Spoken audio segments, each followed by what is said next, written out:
जय Hind. Introduction of environment के बारे में बातचीत हमने इससे पिछले सेशंस में खत्म कर दी थी।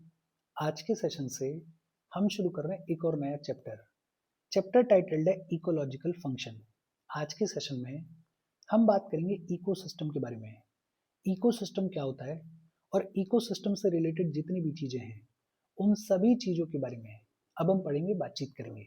जैसे हम बात करेंगे टाइप्स ऑफ इकोसिस्टम के बारे में, पढ़ेंगे फंक्शंस ऑफ इकोसिस्टम के बारे में, और इसी के अंदर हम बात करेंगे फूड चेन के बारे में और पढ़ेंगे फूड वेब के बारे में। इन सभी चीजों के बारे में आज हम पढ़ेंगे, बातचीत करेंगे। देखो शुरू करते हैं। इकोसिस्टम क्या होता है इसको समझने से पहले इकोलॉजी क्या होती है इसको समझते हैं। और इकोलॉजी क्या होती है?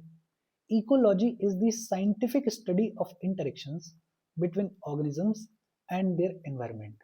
ऑर्गेनिजम्स और उनके एनवायरनमेंट के बीच में जितने भी इंटरेक्शंस देखने को मिलते हैं, इन इंटरेक्शंस के साइंटिफिक स्टडी को ही क्या बुलाया जाता है? इकोलॉजी बुलाया जाता है। बेहद सिंपल। ऑर्गेनिजम्स और उनके एनवायरनमेंट के बीच में जितने भी इंटरेक्शंस देखने को मिलते हैं, इन इंटरेक्शंस के साइंटिफिक स्टडी को ही क्या बुलाया जाता है? इकोलॉजी बुलाया जाता है। इकोलॉजी ये जो टर्म है, इस टर्म को सबसे पहली बार किसने यूज किया? इस टर्म को सबसे पहली बार अर्नेस्ट हैकेल ने यूज किया। किसने यूज किया? अर्नेस्ट हैकेल ने यूज किया। और कब यूज किया? 1869 में यूज किया। इकोलॉजी का मतलब क्या होता है? ऑर्गेनिजम्स और उनके एनवायरनमेंट के बीच में जितने भी इंटरेक्शंस देखने को मिलते हैं, इन इंटरेक्शंस के साइंटिफिक स्टडी को क्या बुलाया जाता है? इकोलॉजी बुलाया जाता है। इकोलॉजी ये जो टर्म है, इस टर्म को सबसे पहली बार अर्नेस्ट हैकेल ने यूज किया। और कब यूज किया? 1869 में यूज किया। अब सवाल आता है कि इकोसिस्टम का मतलब क्या होता है? और इकोसिस्टम, इकोलॉजी का वो पार्ट है जहां पे लिविंग बींग्स एक दूसरे के साथ में इंटरेक्ट करते हैं और अपने एनवायरनमेंट के साथ में भी इंटरेक्ट करते हैं।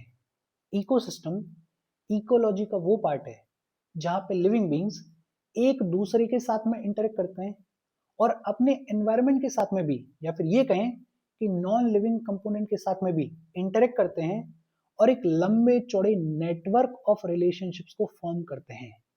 ये जो पार्ट ऑफ इकोलॉजी है, इसी को क्या बुलाया जाता है? इसी को इकोसिस्टम बुलाया जाता है। ये जो टर्म है इकोसिस्टम, इसको और थोड़ा बेहतर अगर समझना है तो एक एग्जांपल ले लेते हैं।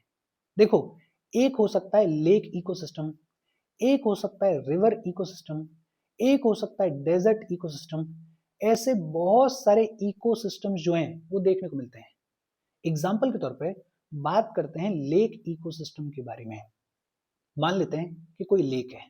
ये जो लेक है, इस लेक के अंदर लिविंग कंपोनेंट्स भी देखने को मिलेंगे और नॉन लिविंग कंपोनेंट्स भी देखने को मिलेंगे। इस लेक के अंदर जितने भी ऑर्गेनिजम्स एग्जिस्ट कर रहे हैं, वो ऑर्गेनिजम्स अपनी अलग अलग नीड्स को फुलफिल करने के लिए एक दूसरे के साथ में भी इंटरेक्ट करेंगे, अदर लिविंग ऑर्गेनिजम्स के साथ में भी इंटरेक्ट करेंगे, और इस लेक के अंदर जो नॉन लिविंग कंपोनेंट है, जो एनवायरनमेंट है, उसके साथ में भी इंटरेक्ट करेंगे। ये जो इंटरेक्शन है, ये जो पार्ट ऑफ इकोलॉजी है, इसी को क्या बुलाया जाता है? इसी को इकोसिस्टम बुलाया जाता है। सिंपल तौर पे अगर कहें तो ecosystem is a self regulating association of living world with each other and with non living world. ये जो टर्म है इकोसिस्टम, इसको सबसे पहली बार किसने कॉइन किया? इसको सबसे पहली बार एजी टेंसले ने कॉइन किया। किसने किया? एजी टेंसले ने कॉइन किया। और कब कॉइन किया? 1935 में कॉइन किया। इकोसिस्टम ये जो टर्म है, इस टर्म को सबसे पहली बार किसने कॉइन किया? एजी टेंसले ने कॉइन किया। और कब कॉइन किया? 1935 में कॉइन किया। ये जो इकोसिस्टम है, इसके कई सारे टाइप्स देखने को मिलते हैं। ये जो इकोसिस्टम्स हैं, इनको ब्रॉडली दो कैटेगरीज में डिवाइड करके देखा जा सकता है। कौन कौन सी दो कैटेगरीज? एक होते हैं टेरेस्ट्रियल इकोसिस्टम्स और दूसरे होते हैं एक्वेटिक इकोसिस्टम्स। ऐसे इकोसिस्टम्स जो कि लैंड के ऊपर देखने को मिलते हैं, उनको बुलाया जाता है टेरेस्ट्रियल इकोसिस्टम्स। और ऐसे इकोसिस्टम्स जो कि वाटर के ऊपर देखने को मिलते हैं, उनको बुलाया जाता है एक्वेटिक इकोसिस्टम्स। ये जो टेरेस्ट्रियल इकोसिस्टम्स हैं इनको भी फर्दर सब डिवाइड किया जाता है।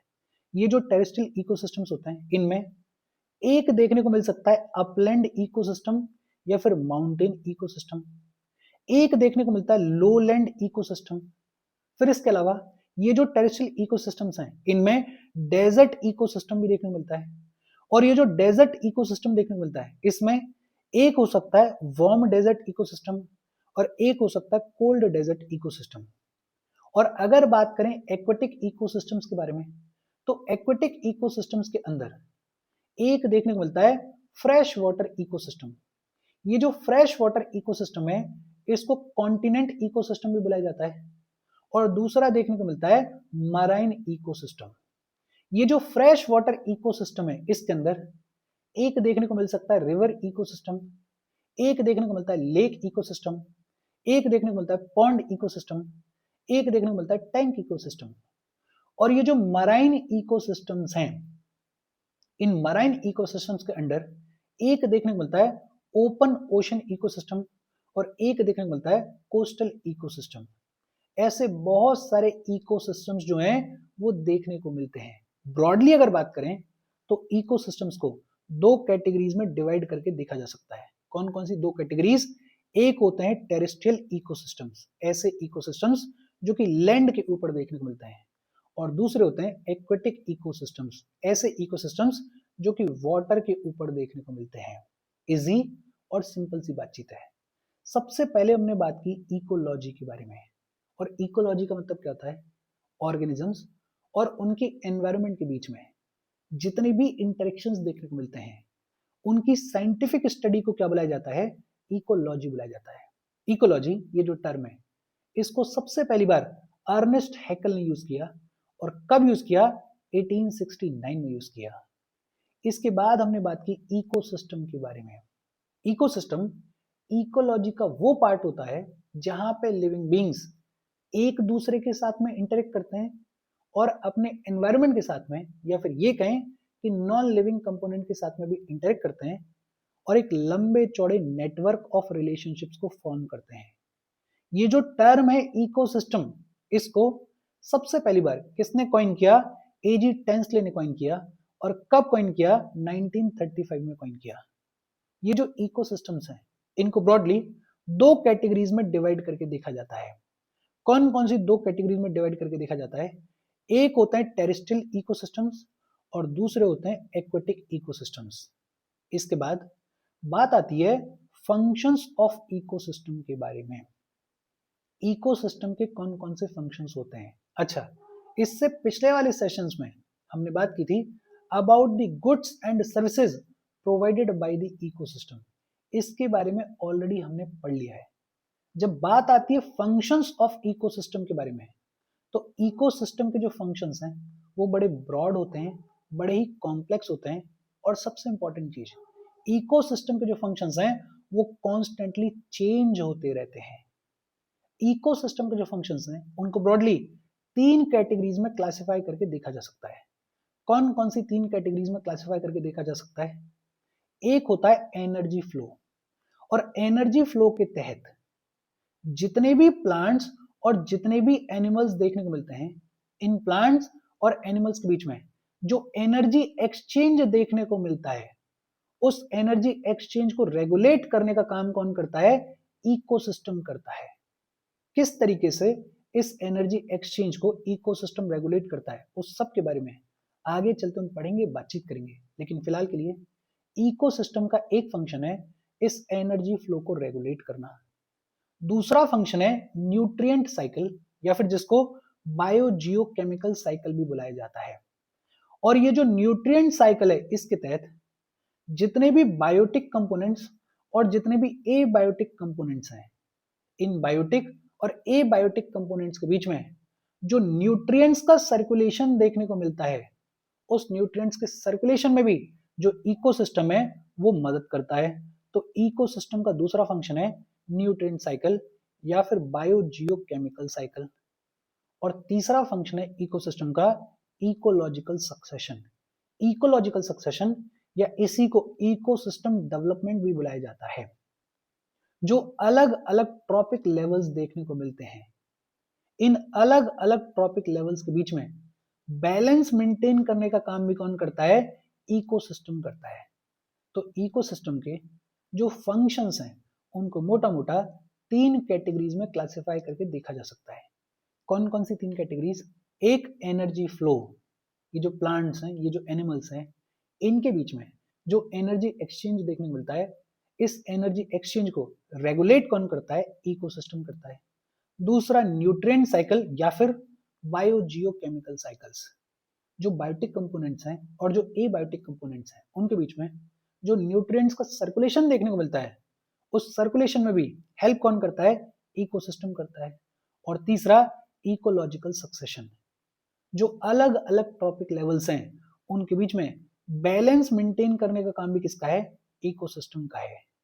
ये जो फंक्शंस हैं इकोसिस्टम के, इनके बारे में इन डिटेल आगे चलते हम पढ़ेंगे, बातचीत करेंगे। होपफुली ये जितनी भी बातचीत अभी तक हमने की है, ये सारी बातचीत आपके दिमाग में सेट हुई होगी, ये पूरी पिक्चर आपके दिमाग में सेट हुई होगी। हम आगे बढ़े उससे पहले वीडियो पे लाइक के बटन को दबा दो। लाइक दबाना जरूरी है बिकॉज यूट्यूब ऐसे ही फंक्शन करता है। जब आप वीडियो पे लाइक के बटन को दबाते हो तो यूट्यूब वीडियो को कंसिडर करता है और थोड़ा सा पुश कर देता है। तो लाइक का बटन दबा दो, शेयर कर दो अपने हैंडल्स पे, सोशल मीडिया हैंडल्स पे, व्हाट्सएप वगैरह पे अपने फ्रेंड्स को। जो भी लोग इसमें इंटरेस्टेड हैं, इससे रिलेटेड पढ़ाई कर रहे हैं, उनको शेयर कर दो। अगर चैनल को सब्सक्राइब नहीं किया है तो फॉर श्योर चैनल को सब्सक्राइब कर लो। और अगर आप केपेबल हो, हेल्प करना चाहते हो, तो आप हमें हेल्प कर सकते हो by clicking on the join button, या फिर आप कंट्रीब्यूट भी कर सकते हो क्यूआर कोड को स्कैन करके। अच्छा, इकोसिस्टम के बारे में जो भी बेसिक बातचीत है वो तो हमें समझ में आ गई। अभी हम बात कर रहे थे फंक्शंस ऑफ इकोसिस्टम के बारे में। और फंक्शंस ऑफ इकोसिस्टम में सबसे पहला फंक्शन है एनर्जी फ्लो। सबसे पहले हम बात करेंगे एनर्जी फ्लो के बारे में। और एनर्जी फ्लो की कहानी क्या है? देखो, ये तो हम बचपन से पढ़ते आ रहे हैं कि एनर्जी को ना तो क्रिएट किया जा सकता है और ना ही डिस्ट्रॉय किया जा सकता है। एनर्जी को ना तो क्रिएट किया जा सकता है और ना ही डिस्ट्रॉय किया जा सकता है। एनर्जी को सिर्फ एक फॉर्म से दूसरे फॉर्म में कन्वर्ट किया जा सकता है। एक इंपॉर्टेंट चीज, एनर्जी को ना तो क्रिएट किया जा सकता है और ना ही डिस्ट्रॉय किया जा सकता है। एनर्जी को सिर्फ एक फॉर्म से दूसरे फॉर्म में कन्वर्ट किया जा सकता है। अर्थ के ऊपर जितनी भी एनर्जी देखने को मिलती है, उस एनर्जी का प्राइमरी सोर्स कौन है? उस एनर्जी का प्राइमरी सोर्स है sun. Sun is the primary source of energy. Ecosystem के कॉन्टेक्स्ट में अगर बात करें तो जो प्लांट्स होते हैं, या फिर ये कहें कि जो ग्रीन प्लांट्स होते हैं, वो सनलाइट से जो एनर्जी मिलती है उस एनर्जी को कन्वर्ट करते हैं in the form of nutrients, convert करते हैं in the form of food, convert करते हैं in the form of carbohydrates. Green plants जो हैं वो सनलाइट से एनर्जी को लेते हैं और उसको कन्वर्ट करते हैं in the form of nutrients, in the form of food, in the form of carbohydrates. और ये जो प्लांट्स हैं इनको कंज्यूम करते हैं हर्बीवोर्स। और जब हर्बीवोर्स प्लांट्स को एज फूड कंज्यूम करते हैं तो हर्बीवोर्स को एनर्जी मिलती है। और ये जो हर्बीवोर्स हैं इनको कंज्यूम करते हैं कार्निवोर्स। और जब कार्निवोर्स इन हर्बीवोर्स को कंज्यूम करते हैं तो इन कार्निवोर्स को एनर्जी मिलती है। और यही एनर्जी है जिसके थ्रू हम अपने सारे मेटाबॉलिक फंक्शंस को परफॉर्म कर पाते हैं। मेटाबॉलिक फंक्शंस जैसे ब्रीदिंग है, जैसे डाइजेशन है, या फिर हमारी बॉडी को किसी चीज से रिकवर करना है, ये जितने भी मेटाबॉलिक फंक्शंस हैं वो मेटाबॉलिक फंक्शंस इसी एनर्जी की वजह से पॉसिबल हो पाते हैं। देखो, बेहद सिंपल और इजी सी बात। एक बात तो ये कि एनर्जी को ना तो क्रिएट किया जा सकता है और ना ही डिस्ट्रॉय किया जा सकता है। एनर्जी को सिर्फ एक फॉर्म से दूसरे फॉर्म में कन्वर्ट किया जा सकता है। और अर्थ के ऊपर जितनी भी एनर्जी देखने को मिलती है उसका प्राइमरी सोर्स क्या है? उसका प्राइमरी सोर्स है सन।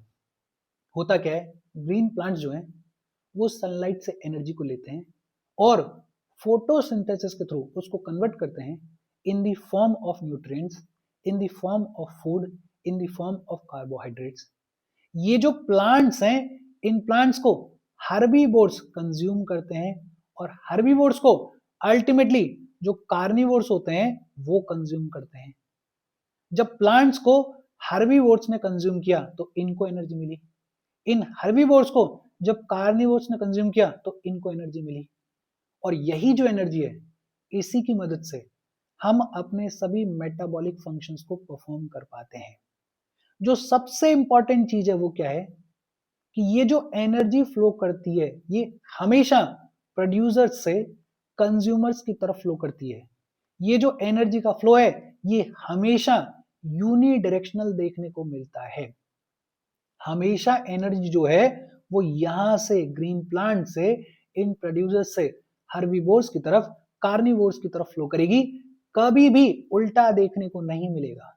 तो एनर्जी का जो फ्लो है वो हमेशा यूनी डायरेक्शनल होता है।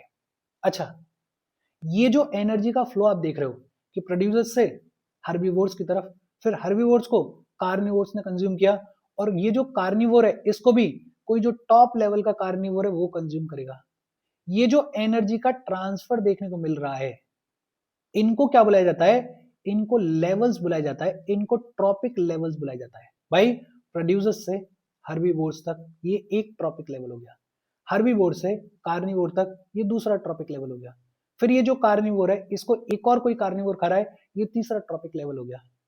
ये जो ट्रॉपिक लेवल इंटरेक्शंस हैं, जब इन ट्रॉपिक लेवल इंटरेक्शंस को स्टडी किया जाता है तो हमें पता चलता है कि इकोसिस्टम के अंदर एनर्जी किस तरीके से फ्लो कर रही है।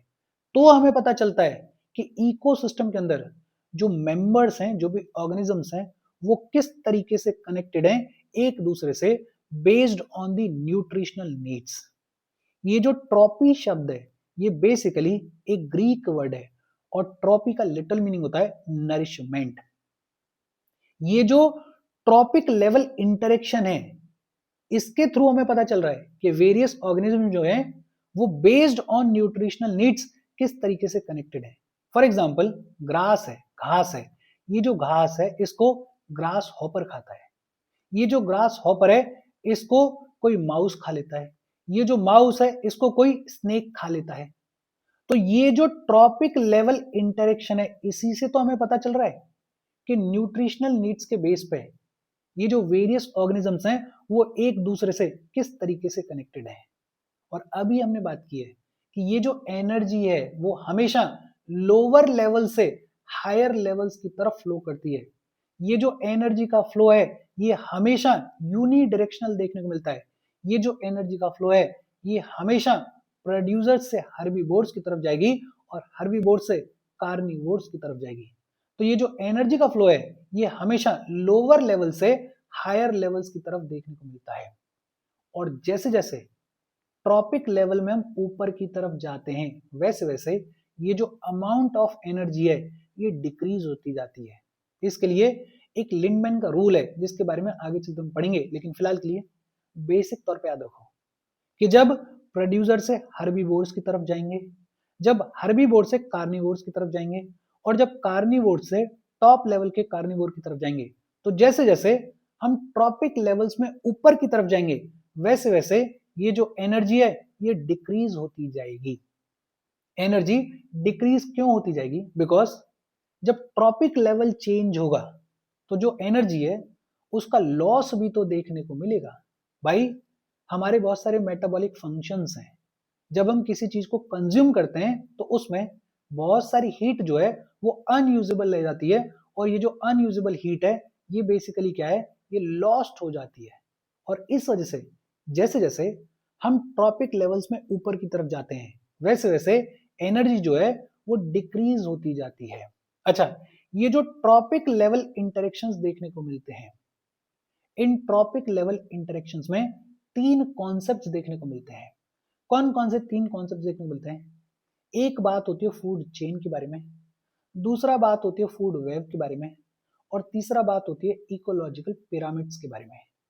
एक बात होती है फूड चेन के बारे में, दूसरा बात होती है फूड वेब के बारे में, और तीसरा बात होती है इकोलॉजिकल पिरामिड्स के बारे में। इन तीनों के बारे में आगे चलते हम पढ़ेंगे, बातचीत करेंगे। लेकिन देखो, अभी तक हमने क्या बात की है, एनर्जी फ्लो कैसे हो रही है। सन से जो एनर्जी आती है उसको प्रोड्यूसर्स जो हैं वो कन्वर्ट करते हैं, न्यूट्रिएंट्स में, फूड में, कार्बोहाइड्रेट्स में। ये जो प्रोड्यूसर्स होते हैं इनको कौन खाता है? इनको प्राइमरी कंज्यूमर्स खाते हैं, जिनको अपन हर्बीवोर्स भी बुला सकते हैं। ये जो प्राइमरी कंज्यूमर्स हैं इनको कौन खाता है? इनको प्राइमरी कार्निवोर्स खाते हैं। और ये जो प्राइमरी कार्निवोर्स हैं इनको कौन खाता है? इनको सेकेंडरी कार्निवोर्स खाते हैं। और इस तरीके से ये जो एनर्जी है ये एनर्जी फ्लो करती रहती है।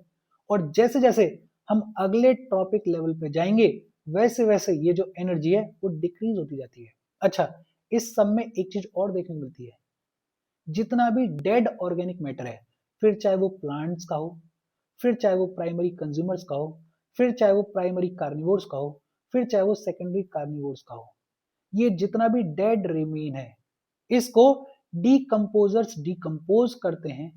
और डीकंपोजिशन का जो भी बाय प्रोडक्ट होता है उस बाय प्रोडक्ट को प्रोड्यूसर्स जो हैं वो अपने काम में ले लेते हैं, वो यूज कर लेते हैं। ये बेसिक सी बातचीत है, इसके बारे में हमने पहले भी पढ़ा हुआ है। अच्छा, अभी हम बात कर रहे थे ये जो ट्रॉपिक लेवल इंटरेक्शंस देखने को मिलते हैं, इसमें तीन कॉन्सेप्ट देखने को मिलते हैं। कौन कौन से? एक फूड चेन है, दूसरा फूड वेब है, और तीसरा इकोलॉजिकल पिरामिड्स है। सबसे पहले हम बात करेंगे फूड चेन के बारे में। और फूड चेन का मतलब क्या है? It is the sequence of organisms that feed on one another. Organisms एक दूसरे पे किस सीक्वेंस में फीड कर रहे हैं, उस सीक्वेंस को क्या बुलाया जाता है?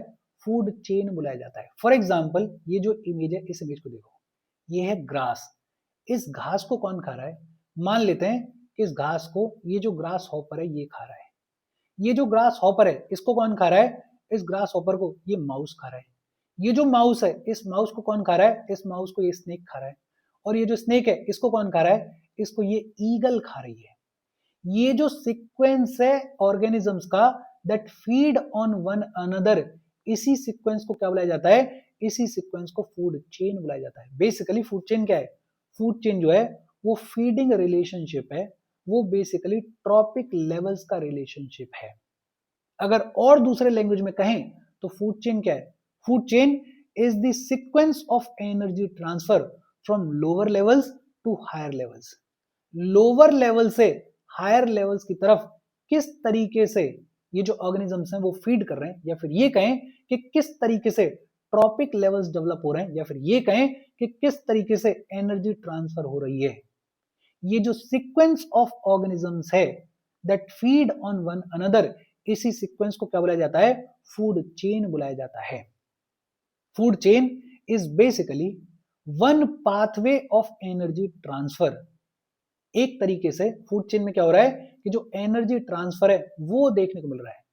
और ये जो एनर्जी ट्रांसफर है ये हमेशा कैसा होता है? ये हमेशा यूनिडायरेक्शनल होता है।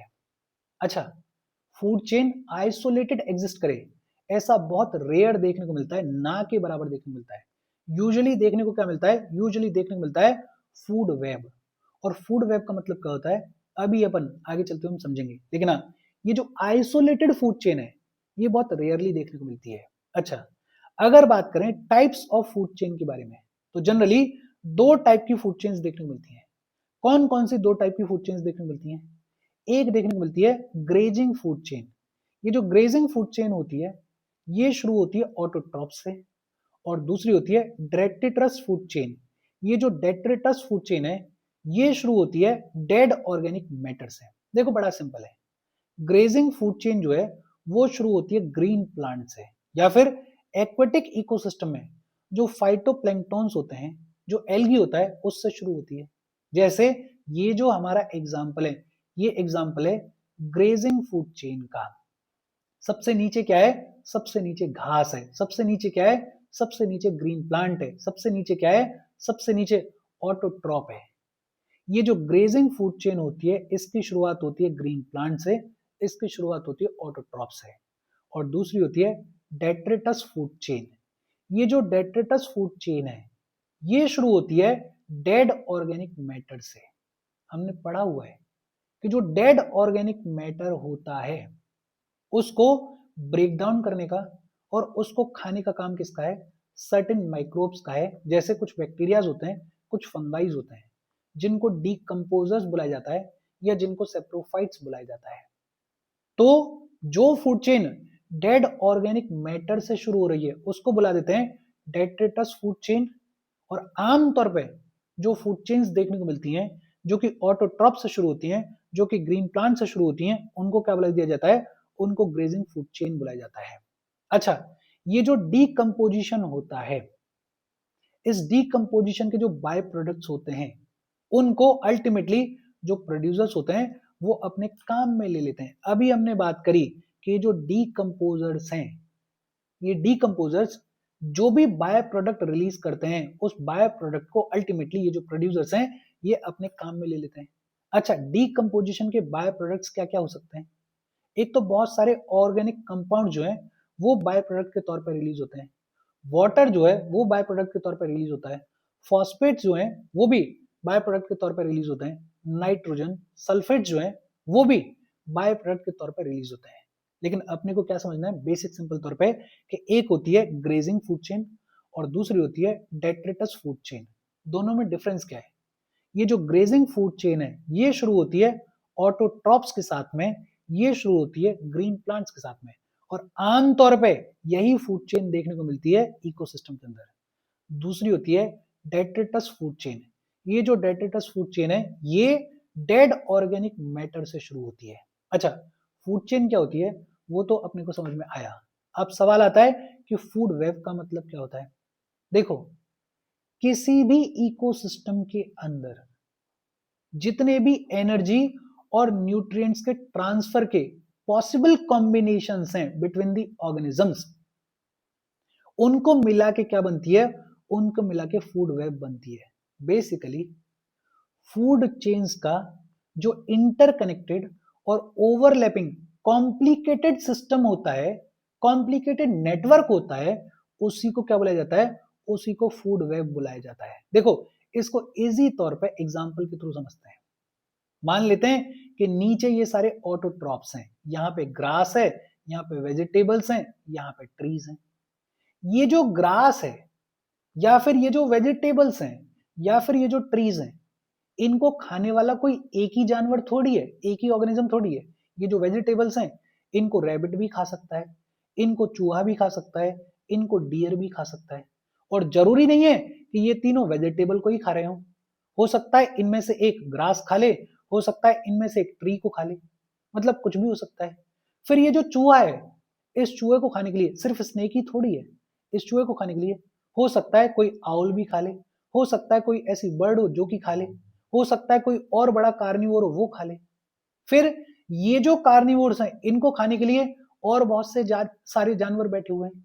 ये जो कॉम्प्लेक्स नेटवर्क है, ये जो इंटरकनेक्टेड और ओवरलैपिंग नेटवर्क है फूड चेन्स का, इसी को क्या बुलाया जाता है? इसी को फूड वेब बुलाया जाता है। और जितनी ज्यादा कॉम्प्लिकेटेड फूड वेब होगी उतना बेहतर होगा।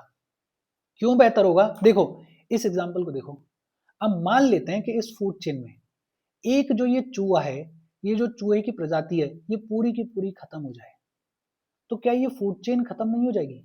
बट ऑब्वियस सी बात है, ये जो ग्रास हॉपर है इसको सीधे सीधे हो सकता है स्नेक ना खा पाए, तो ये जो पूरे की पूरी फूड चेन है ये कोलैप्स हो जाएगी।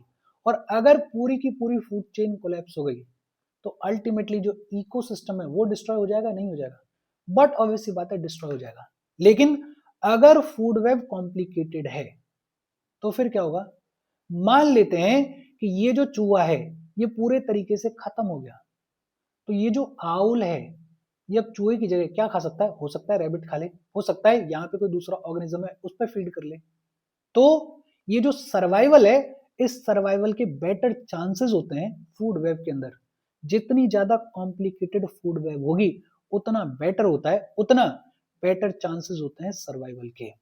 और इसके साथ आज की हमारी जो बातचीत है, इस बातचीत को हम खत्म कर रहे हैं। देखो, बेहद सिंपल सा सेशन है लेकिन इंपॉर्टेंट चीजें हैं।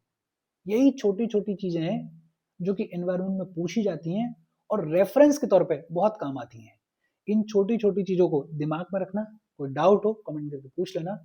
Thank you very much.